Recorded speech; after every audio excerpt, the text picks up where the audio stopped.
Assalamualaikum warahmatullahi wabarakatuh. Di sini saya Diah Ayu Junia Rahmawati dari kelas Advokasi D mau mereview kelompok 1 yang bertema bantuan hukum.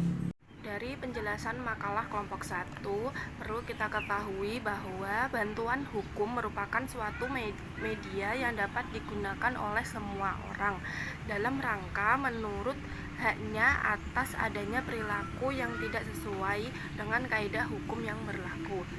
Di dalam Undang-Undang Nomor 16 Tahun 2011 tentang bantuan hukum dijelaskan dalam pasal 1 ayat 1 bahwa bantuan hukum adalah jasa hukum yang diberikan oleh pemberi bantuan hukum secara cuma-cuma kepada penerima bantuan hukum.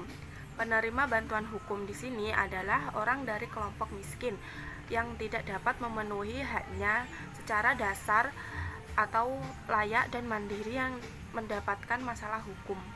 Maksudnya di sini yaitu penerima bantuan hukum adalah rakyat miskin yang tidak dapat memenuhi haknya secara mandiri.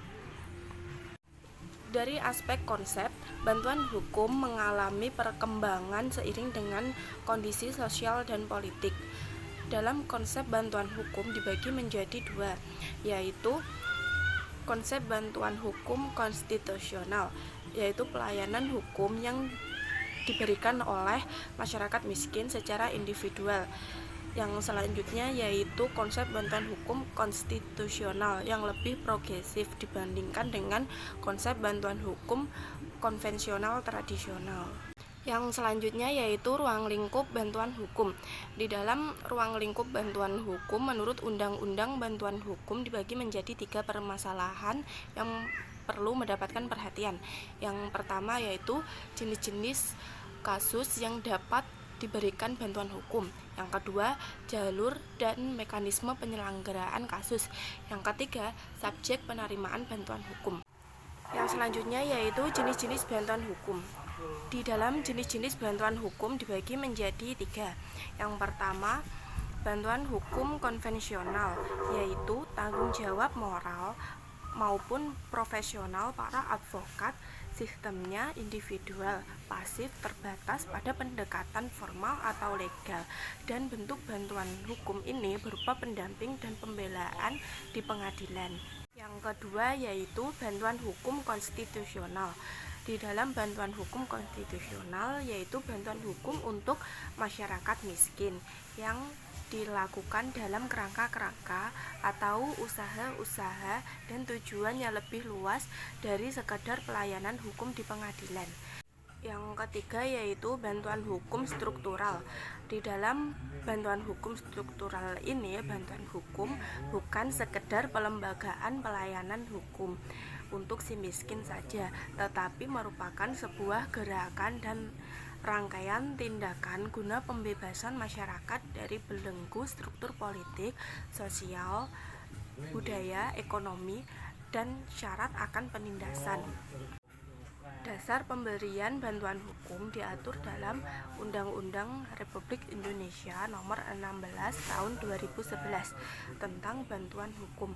Pasal 2, bantuan hukum dilaksanakan berdasarkan asas yang pertama keadilan, kedua persyaratan kedudukan di dalam hukum, yang ketiga keterbatasan, yang keempat efisien, yang kelima efektivitas, yang keenam akuntabilitas.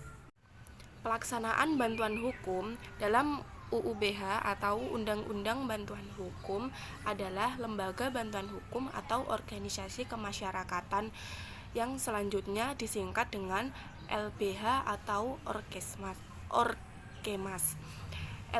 LBH di sini diatur dalam pasal 1 ayat 6 PP nomor 83 tahun 2008 tentang persyaratan dan tata cara pemberian bantuan hukum secara cuma-cuma.